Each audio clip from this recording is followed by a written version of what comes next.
کہ انبیاء کی اصل دعوت وہی ہے کہ تم اللہ کی بندگی اختیار کرو، وہ تمہارا رب ہے اور تم اس کے بندے ہو۔ وما خلقت الجن والانس الا لیعبدون، تم اس کی عبادت کرو۔ عبادت کا لفظ عبد سے بنا اور عبد کے معنی غلام ہے، اور یہ عبادت جو ہے دو چیزوں کا مجموعہ ہے، ایک ہے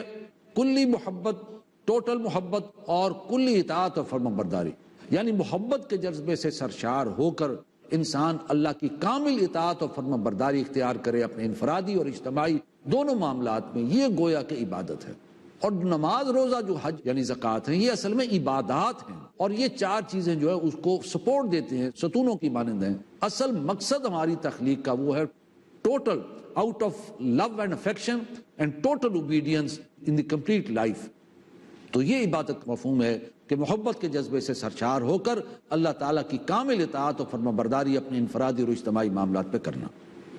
سورہ طور میں اللہ تعالیٰ کا ایک بڑا فضل بیان ہوا ہے کہ وہ لوگ کہ جو اہل ایمان ہیں اور ان کی اولادوں نے بھی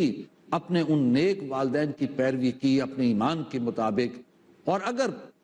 ان کے کچھ اعمال کم تر درجے کے تھے، یعنی جنت میں داخلہ تو ان کو اگر ملے گا تو اپنے ایمان اور عمل صالح کی بنیاد پر، لیکن اگر اپنے عمل میں کچھ کمی کوتاہی تھی اور درجے کے اعتبار سے اگر وہ کم ہوں گے تو اللہ تعالیٰ کا فضل ہوگا کہ اولاد کا درجہ اوپر کر کے اور والدین کے برابر کر دیا جائے گا، اور والدین کے درجے کو کم نہیں کیا جائے گا۔ تو اس کا ذکر اللہ تعالیٰ نے جو ہے سورہ طور میں فرمایا والذین آمنوا، وہ لوگ کہ جو ایمان لائے، واتبعتہم ذریتہم بایمان، اور جن کی اولادوں نے ان کی پیروی کی اپنے ایمان کی بدولت، الحقنا بہم ذریتہم، تو ہم ان کی اولادوں کو ان کے ساتھ ملا دیں گے، وما التناہم من عملہم من شیء، اور ان کے عمل میں سے کوئی کمی کوتاہی نہیں کی جائے گی۔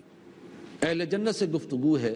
اس کا ذکر ہے، اقبل بعضهم علی بعض یتساءلون، اور وہ ایک دوسرے کی طرف رخ کر کے ایک دوسرے سے سوال جواب کریں گے، قالوا، اور کہیں گے، انا کنا قبل فی اہلنا مشفقین، یقیناً ہم اس سے پہلے اپنے گھر والوں کے اندر ڈرتے ہوئے زندگی بسر کرتے تھے، یعنی یہ کہ ہمیں اس بات کا احساس تھا کہ اللہ کے ہاں بہرحال جانا ہے، جواب دہی ہونی ہے، حساب کتاب ہونا ہے، جزا سزا ہونی ہے، لہٰذا ڈرتے ہوئے اور پھونک پھونک کر قدم اٹھاتے ہوئے زندگی بسر کرتے تھے، اس لیے آج جو ہے وہ آج جنت کے اندر موجود ہوں گے۔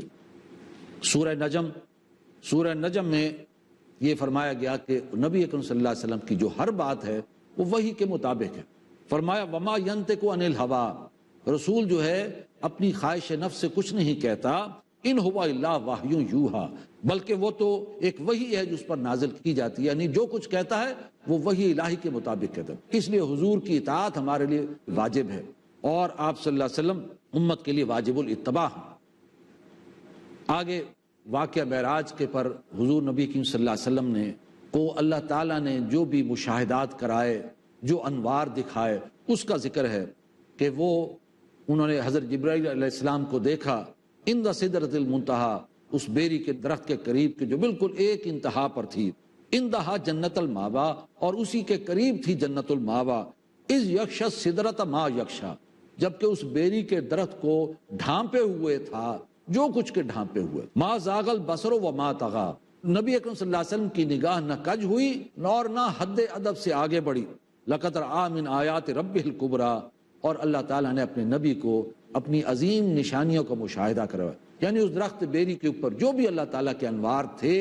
اللہ تعالیٰ نے حضور صلی اللہ علیہ وسلم کو اس کا مشاہدہ کروایا، اور مشاہدہ بھی ایسا کروایا کہ نہ تو آپ کی نگاہ حد ادب سے آگے بڑھی اور نہ ہی کج ہوئی۔ اور اس کا ذکر بعد میں حضرت عائشہ صدیقہ رضی اللہ تعالیٰ نے فرمایا کہ لوگوں کے ذہنوں کے اندر ایک شاید بات آ گئی کہ انہوں نے اللہ کا مشاہدہ کیا، فرمایا نہیں، انہوں نے اللہ کی نشانیوں کا مشاہدہ فرمایا۔ آگے فرمایا کہ دیکھو کبائر سے بچو، اصل بات یہ فحاشی اور بے حیائی اور کبیرہ گناہوں سے بچو، باقی صغیرہ گناہ اللہ تعالیٰ جو ہے معاف فرمائے گا۔ الذین یجتنبون کبائر الاثم والفواحش الا اللمم، وہ لوگ کہ جو کبیرہ گناہوں سے بچتے ہیں، بے حیائی کے کاموں سے بچتے ہیں، سوائے لمم کے، یعنی کچھ آلودگی کے۔ ان ربک واسع المغفرہ، بے شک آپ کا رب وسیع المغفرت ہے۔ اصل جو متوازن طریقہ ہے وہ تو یہ ہے کہ مناسب اور متوازن راستہ اور طرز عمل ہمارا یہ ہے کہ ہمیں کبائر سے بچنا چاہیے۔ بڑے بڑے کبیرہ گناہ، شرک ہے، قتل ہے، یا بدکاری ہے، سود ہے، کسی جو ہے پاک دامن پر جو ہے تہمت لگا دینا، یہ جنگ سے پیٹھ دکھا دینا، یا والدین کی نافرمانی کرنا وغیرہ وغیرہ، کبائر سے انسان بچے اور صغیرہ اور بے حیائی کے کاموں سے بچے تو صغائر، جیسے حضور نے فرمایا، انسان جب وضو بھی کرتا ہے تو صغیرہ گناہ جو ہے دھلتے چلے جاتے،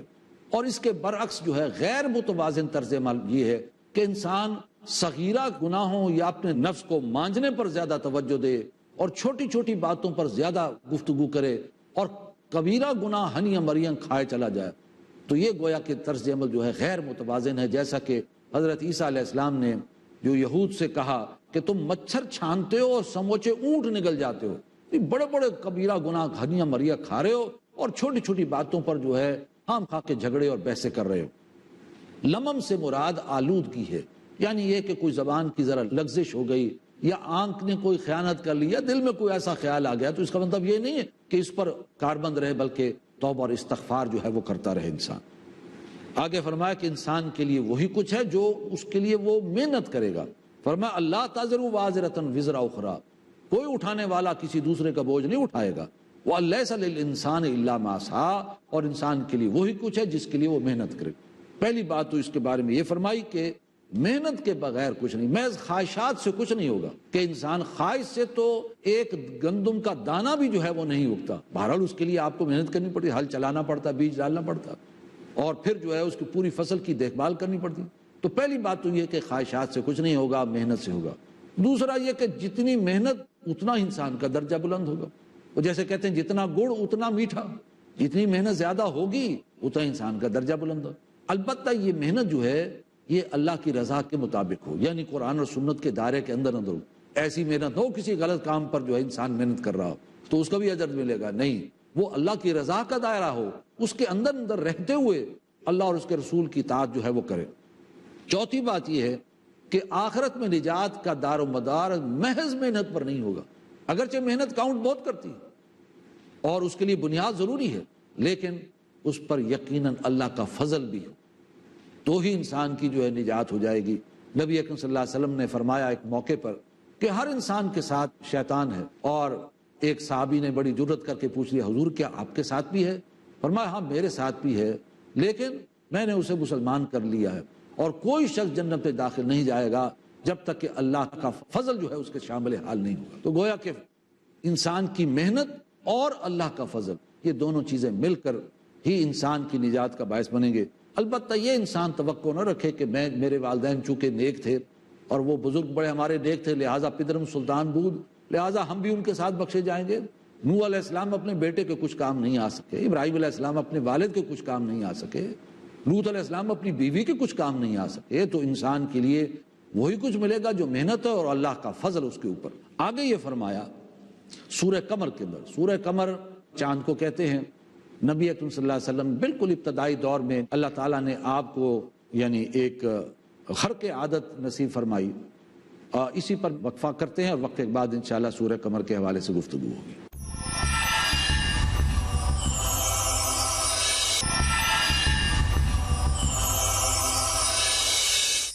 بسم اللہ اولہ آخرہ،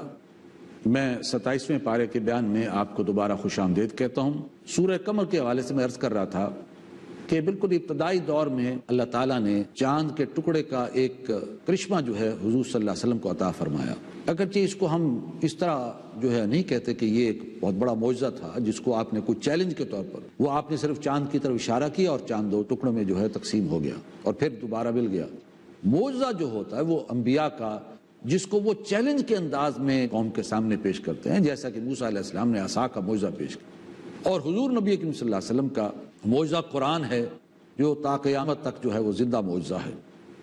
اس صورت میں فرمایا وَلَقَدْ يَسَّرْنَا الْقُرْآنَ لِلذِّكْرِ فَهَلْ مِن مُدَّكِرٍ، ہم نے ان قرآن کو آسان کر دیا ہے نصیحت کے لیے، ہے کوئی ایسا شخص کہ جو اس سے نصیحت حاصل کرے؟ تو قرآن تو بہرحال نصیحت کے اعتبار سے بہت آسان ہے، ہاں اس کے لیے شرط یہ ہے کہ اس کی زبان انسان ضرور سیکھے، عربی زبان سیکھے۔ آخر انسان دنیا میں دوسری زبانیں بھی سیکھ لیتا ہے تو کیا عربی نہیں سیکھ سکتا؟ اور اس سے فائدہ یہ ہوگا کہ جس طرح وہ قرآن پڑھتا چلا جائے گا تو اس کی ہدایات اور اس کی تعلیمات جو ہے انسان کے سامنے آتی چلی جائیں گی، اور یوں سمجھے قرآن مجید کا ایک خلاصہ انسان کے سامنے آتا چلا جائے گا، اور اس سے جو ہے دل کے تار چھڑتے ہیں اور اس کا اثر انسان کے قلب پر ہوتا ہے۔ وہ بات نہیں بنتی کہ انسان کے جو ترجمہ دیکھ کر بنتی ہے. خود انسان اگر ترجمہ کرے، عربی زبان سے واقفیت ہو، تو یقیناً قرآن بہت سادہ اور آسان کتاب ہے اور نصیحت کے لیے کافی ہے. سورہ رحمان میں اللہ تعالیٰ نے پھر قرآن مجید کی عظمت کے حوالے سے 4 آیات بیان فرمائے. الرحمن علم القرآن خلق الانسان علمہ البیان. اللہ کے ناموں میں سے سب سے چوٹی کا نام رحمان، اور اللہ نے جو علم عطا کیا اس میں چوٹی کا علم قرآن، اور اللہ نے جو مخلوق بنائی اس میں چوٹی کی مخلوق انسان، اور انسان کو جو مختلف صلاحیتیں دی ہیں اس میں چوٹی کی صلاحیت قوت بیان ہے. لہٰذا ان چاروں کو جمع کریں تو اس میں جو بات سامنے آتی ہے کہ رحمان نے انسان کو جو بنایا تو اس کا اصل مقصد کہ وہ قرآن کو بیان کرے. خیرکم من تعلم القرآن وعلمہ، تم میں سے بہترین لوگ وہ ہیں جو قرآن کو سیکھیں اور سکھائیں، سمجھیں اور سمجھائیں. تو یہ عظمت قرآن کے حوالے سے دلیل ہے. آگے رب کی نعمتوں کے انکار کے حوالے سے، اور یہ آیت بار بار جو ہے اس کے اندر آئی ہے فَبِأَيِّ آلَاءِ رَبِّكُمَا تُكَذِّبَانِ، تو اپنے رب کی کون کون سی نعمتوں کو جھٹلاؤ گے. اس سورہ رحمان کے اندر بہت سی نعمتوں کے حوالے سے اللہ نے ذکر کیا اور فرمایا کہ اس کی نعمتوں کی ناقدری نہ کرو بلکہ اللہ کا شکر ادا کرو. آگے فرمایا کہ کائنات میں دیکھو ستارے ہیں، درخت ہیں، وہ اللہ کے قانون کے پابند ہیں. وَالنَّجْمُ وَالشَّجَرُ يَسْجُدَانِ، اور ستارے اور درخت وہ سب اللہ کے قانون کے پابند ہیں، سجدہ ریز ہیں. وَالسَّمَاءَ رَفَعَهَا، اور اس نے آسمان کو بلند کیا ہے. وَوَضَعَ الْمِيزَانَ، اور اس میں ترازو نصب کر دی ہے.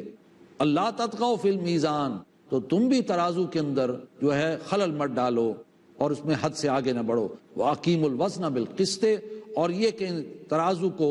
ٹھیک ٹھیک رکھو انصاف کے ساتھ. وَلَا تُخْسِرُوا الْمِيزَانَ، اور یہ کہ تول میں کمی نہ کرو. یعنی کائنات میں تم دیکھو کہ ہر طرف توازن تمہیں نظر آئے، ہر چیز اپنے مدار میں تیر رہی، کوئی چیز آپس میں ٹکراتی نہیں ہے. تو ان کے اندر ایک پورا توازن ہے، عدل ہے، اور اسی سے توجہ دلائی کہ تم بھی اپنی دنیا کے اندر توازن کی زندگی اختیار کرو اور عدل کا نظام قائم کرو، تو ہی دنیا میں امن اور سکون اور عدل تمہیں نظر آئے گا. اور عدم توازن اور انتہا پسندی سے اجتناب کرو. سورہ واقعہ میں اللہ تعالیٰ نے 3 قسم کے انسانوں کا بیان کیا ہے. ایک جن کو کہا جاتا ہے السابقون الاولون، یہ وہ لوگ ہیں جنہوں نے اسلام قبول کرنے میں پیش رفت کی اور سبقت کی، پھر آگے اللہ کی اطاعت اور فرما برداری میں اور اللہ کی راہ میں خرچ اور جان اور مال کے کھپانے میں اور اللہ کے دین کو پہنچانے، اس کو غالب اور قائم کرنے کی جد و جہد میں ایثار اور قربانی سے کام لیا، سب سے آگے بڑھ گئے السابقون الاولون. اور دوسرے ہیں اصحاب الیمین، یہ بھی بڑے نیک بخت لوگ ہیں، یہ السابقون الاولون کی جو ہے پیروی کرنے والے ہیں اور جد و جہد یہ بھی کرتے ہیں، لیکن ان کا نمایاں وصف یہ خرچ کرنے والے، ہمدردی کرنے والے اور لوگوں کو صبر کی تلقین کرنے والے. تو گویا یہ 2 کلاسز ہیں کہ جو جنت کی حقدار ہیں، ان میں السابقون الاولون اور اصحاب الیمین. اور تیسری کیٹیگری وہ بدبخت لوگ ہیں جن کا ذکر آیا اصحاب الشمال کے درجے میں. یہ بدبخت لوگ ہیں، ان کی خواہشات دنیا، مرغوبات نفس اور جان مال کی محبت یہ ان پر اوور پاور ہو گئی، غالب آ گئی، اور انہوں نے جو ہے غفلت کی زندگی اختیار کی اور اپنے فرائض اور ذمہ داریوں اس میں کوتاہی برتی اور بالآخر یہ کہ راندہ درگاہ ہو گئے. تو ان کا ذکر ہے. عظمت قرآن کا ذکر جیسے سورہ رحمان میں ہے، اسی طرح عظمت قرآن کے حوالے سے سورہ واقعہ میں بھی اللہ نے فرمایا فلا اقسم بمواقع النجوم، پس نہیں میں قسم کھاتا ہوں جہاں ستارے ڈوبتے ہیں. انہ لقسم لو تعلمون عظیم، اگر تم سمجھو تو یہ بہت بڑی قسم ہے جو ہم کھا رہے ہیں. انہ لقرآن کریم، بے شک یہ قرآن بڑا باعزت کلام ہے. فی کتاب مکنون، یہ ایک چھپی کتاب کے اندر ہے، لوح محفوظ کے اندر ہے. لا یمسہ الا المطہرون، اسے نہیں چھوتے مگر وہ ہستیاں کہ جو بڑی پاک باز ہیں، یعنی فرشتے اس کو چھوتے ہیں. تنزیل من رب العالمین، یہ رب العالمین کی طرف سے اتارا گیا ہے. افبہذا الحدیث انتم مدہنون، تو کیا تم اللہ کی اس بات میں عدم توجہ برتے ہو، اس کو سرسری سمجھتے ہو؟ اتنی بڑی قسم، اتنا بڑا کلام، اتنی عظیم کتاب، اور پھر بھی تم اس کو سرسری لیتے ہو، اس کی طرف توجہ نہیں کرتے، اس کو حقوق ادا نہیں کرتے اور عملی تکذیب کے مرتکب ہوتے ہو. تو یہ بھی قرآن مجید کی عظمت کے حوالے سے. سورہ حدید، اس کے شروع میں اللہ تعالیٰ نے 6 آیات میں ذات و صفات باری تعالیٰ کا بیان نہایت جامع انداز میں اللہ نے بیان فرمایا، نہایت علمی انداز ہے. فرمایا اللہ وہ ہے جو عزیز بھی ہے، حکیم بھی ہے، بادشاہ حقیقی بھی ہے، وہی زندہ کرتا ہے، وہی مارتا ہے، وہ علی کل شیء قدیر بھی ہے، وہ بکل شیء علیم بھی ہے۔ یہ اللہ تعالیٰ کی جو صفات ہیں ان کا ذکر ہے۔ اور ایک بہت اہم بات آئی، هو الاول والآخر والظاہر والباطن، وہی پہلا ہے، وہی آخری، وہی چھایا ہوا ہے، وہی مخفی ہے۔ اس کے حوالے سے حضور صلی اللہ علیہ وسلم کی بات سامنے آتی ہے، هو الاول فلیس قبلک شیء، اے اللہ تو پہلا ہے، تجھ سے پہلے کچھ نہیں۔ وانت الآخر فلیس بعدک شیء، تو ہی آخری ہے اور تیرے بعد کچھ نہیں۔ وانت الظاہر فلیس فوقک شیء، اور تو اتنا ظاہر و باہر و چھایا اور غالب ہے کہ تیرے اوپر کوئی چیز غالب نہیں، کوئی چیز چھائی نہیں۔ وانت الباطن فلیس دونک شیء، اور تو اتنا مخفی اور چھپا ہوا ہے کہ تجھ سے زیادہ کوئی چیز اور چھپی ہوئی نہیں ہے۔ یہ اللہ تعالیٰ کو سمجھنے کے لیے بہت ہی گہرا مقام ہے۔ تو بہرحال فرمایا وَهُوَ مَعَكُمْ أَيْنَمَا كُنتُمْ، تم جہاں کہیں بھی ہوتے ہو وہ تمہارے ساتھ ہوگا۔ 6 آیات کے اندر ذات و صفات باری تعالیٰ کا بیان نہایت جامع انداز میں، محکم انداز میں ہے۔ آگے اللہ تعالیٰ نے دین کے 2 تقاضے ان کا ذکر ہے، فرمایا آمنوا باللہ ورسولہ، پہلا تقاضا تو یہ ہے کہ ایمان پختہ رکھو اللہ پر، اس کے رسول پر، وَأَنفِقُوا مِمَّا جَعَلَكُمْ مُسْتَخْلَفِينَ فِيهِ، اور خرچ کرو اس میں سے جو اللہ نے جو تمہیں اختیار دیا ہے۔ تو 2 تقاضے ہیں، ایمان پختہ کرو اور اللہ کی راہ میں خرچ کرو۔ ایمان سے مراد یہاں پہ حقیقی ایمان ہے، وہ ایمان ایک قانونی ایمان ہے جس کی بنیاد پر انسان مسلمان ہوتا ہے، اور ایک حقیقی ایمان جو دل کی گہرائیوں کے اندر موجود ہوتا ہے یقین کی صورت میں، اور جو اس کا ظہور انسان کی سیرت کردار میں نظر آتا ہے۔ یقین پیدا کرنا داں یقین سے ہاتھ آتی ہے، وہ درویشی کی جس کے سامنے جھکتی فغفوری، جب اس انگارہ خاکی میں ہوتا ہے یقین پیدا تو کر لیتا ہے یہ بالوں پرے روح الامی پیدا۔ وہ ایمان ہو، جب وہ ہوگا تو پھر اس کے تقاضے بھی آئیں گے، وہ ہوگا تو انسان کی سیرت کردار میں تبدیلی بھی آئے گی۔ تو یہ پہلا تقاضا یہ ہے کہ ایمان لاؤ۔ دوسرا انفقو، یعنی خرچ کرو، اور خرچ کرنے میں صرف یہ نہیں کہ مال خرچ کرو، بلکہ جو بھی اللہ نے جان دی ہے، صلاحیت دی ہے، استعدادات دی ہیں، ذہانت اور فطانت دی ہے، ان سب کو لگاؤ کھپاؤ اللہ کی رضا میں اور اس کے دین کے لیے اور اللہ کو راضی کرنے۔ اور یہ چیز چونکہ اللہ کی ہے اللہ کو لوٹا دو۔ اور یہ کہ جان اور مال کو بچانا جو ہے، یہ وہ چیز ہے جو انسان کو نفاق کی سرحد کے قریب جو ہے وہ پہنچا دیتی ہے۔ تو بچا بچا کے نہ رکھ اسے، تیرا آئینہ ہے وہ آئینہ جو شکستہ ہو تو عزیز تر ہے نگاہ آئینہ ساز میں۔ اب آگے اللہ تعالیٰ نے جھنجھوڑنے کا انداز، یہ 2 تقاضے ہیں اس کے حوالے سے، فرمایا وَمَا لَكُمْ لَا تُؤْمِنُونَ بِاللَّهِ، تمہیں کیا ہو گیا ہے، تم کیوں نہیں مان لاتے اللہ پر، وَالرَّسُولُ يَدْعُوكُمْ لِتُؤْمِنُوا بِرَبِّكُمْ، حالانکہ رسول تمہیں بلا رہا ہے کہ تم اپنے رب پر ایمان لاؤ، وَقَدْ أَخَذَ مِيثَاقَكُمْ، اور اس نے تم سے ایک گاڑا قول و قرار لے لیا ہے، إِن كُنتُم مُؤْمِنِينَ، اگر تم مومن ہو، یعنی یہ کہ تم تو اقرار کر چکے، قُلْ تم سَمِعْنَا وَأَطَعْنَا، تم نے کہا ہم نے سنا اور ہم نے مانا، تم کلمہ پڑھ چکے ہو، جان اور مال کا سودا ہو چکا ہے، تو تمہیں کیا ہو گیا ہے، کیوں نہیں آگے بڑھتے، کیوں اس میں لال ہے، کیوں ڈھیلے ہو گئے ہو۔ تو ایک جھنجھوڑنے کا انداز۔ پھر اسی انداز میں انفاق کے حوالے سے فرمایا وَمَا لَكُمْ أَلَّا تُنْفِقُوا فِي سَبِيلِ اللَّهِ، تمہیں کیا ہو گیا ہے، تم کیوں نہیں خرچ کرتے اللہ کی راہ میں۔ وَلِلَّهِ مِيرَاثُ السَّمَاوَاتِ وَالْأَرْضِ، حالانکہ زمین اور آسمان کی کل وراثت اللہ کی، یہ سب کچھ جو تمہارے پاس ہے یہ تمہارا تو ہے نہیں، یہ تو اللہ کا ہے، وارث تو وہ ہے، تم چلے جاؤ گے باقی سامان تو یہیں رہے گا، لہٰذا یہ امانت ہے تمہارے پاس، تم کیوں نہیں لوٹاتے اللہ کی امانت کو۔ یہ انداز ہے خرچ کرنے کا۔ آگے فرمایا کہ مومنین کا جو کردار ہوگا جنت میں وہ یہ کہ ان کا نور، نور ایمان دوڑتا ہوا ہوگا ان کے سامنے، ان کی دائیں طرف، اور ان کو جنت کی بشارت دی جائے گی، فرمایا جائے گا یہ اصل کامیابی ہے۔ اور منافقین جو ہیں جنہوں نے اپنی جان مال کو بچایا، اور ان کا معاملہ یہ ہے کہ وہ یہ چاہیں گے اہل ایمان کی روشنی میں سے وہ خود بھی فائدہ اٹھا لیں، لیکن یہ کہ ان کو کہا جائے گا، فرشتے کہیں گے کہ نہیں، اہل ایمان نے یہ سب کچھ کمایا ہے دنیا سے، اس کا ظہور یہاں ہو رہا ہے اور پل صراط کا مرحلہ طے ہو رہا ہے اس لیے کہ دنیا سے کمایا، لہٰذا تم نے اگر جانا ہے تو واپس دنیا کی طرف جاؤ اور لے کر آؤ، یعنی ایک طنز انداز ہے۔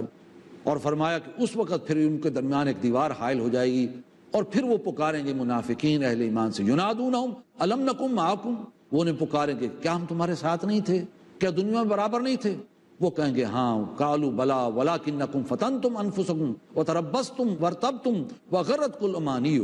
کہیں گے ہاں ٹھیک ہے تم ٹھیک کہتے ہو، لیکن تم نے اپنے آپ کو فتنے میں ڈالا، یعنی جان اور مال کو محبوب کیا، یہ فتنہ، انما اموالکم واولادکم فتنہ وتربصتم، اس کا نتیجہ نکلا تم گو مگو کا شکار ہو گئے کہ دین کے جو تقاضے ہیں ذمہ داری وہ ادا کریں یا نہ کریں، چلیں نہ چلیں، تپتی راہیں تجھ کو پکاریں اور دامن پکڑے چھاؤں گنیری،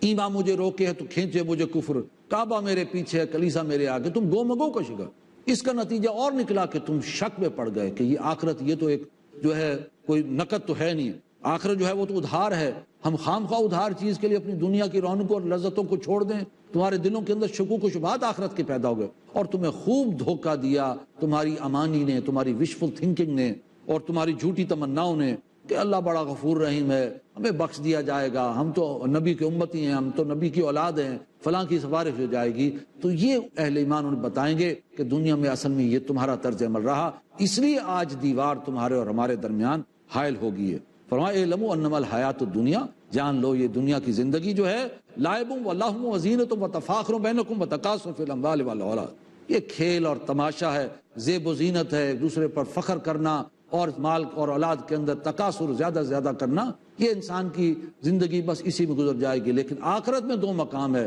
یا تو ہے جنت ابدا اور یا ہے نار ابدا، یا ہمیشہ ہمیشہ کے لیے جنت ہے یا جو ہے آگ ہے۔ آخری آیت میں فرمایا ہم نے رسولوں کو دنیا میں بھیجا اور ان کے ساتھ ترازو بھی اتاری اور ان کو کتاب بھی دی تاکہ لوگ دنیا میں عدل پر قائم ہوں۔ تو انبیاء کا دنیا میں بھیجے جانے کا مقصد یہ ہے کہ دنیا میں عدل و انصاف ہو، صرف اللہ کی غلامی ہو، کسی اور کی غلامی نہ ہو، ظلم، ناانصافی اور استحصال نہ ہو، امتیازات نہ ہو، اونچ نیچ کا نظام نہ ہو۔ تو اللہ تعالیٰ نے دنیا میں بھیجا انبیاء کو تاکہ دنیا میں اس کتاب کے ذریعے سے عدل قائم کیا جائے، لوگ عدل پر قائم ہو۔ اللہ تعالیٰ ہمیں بھی اس جد و جہد کے لیے قبول فرمائے اور جد و جہد کرنے کی ہمت اور توفیق عطا فرمائے۔ باقی دنیا تو کھیل تماشا ہی ہے۔ وآخر دعوانا ان الحمد للہ رب العالمین۔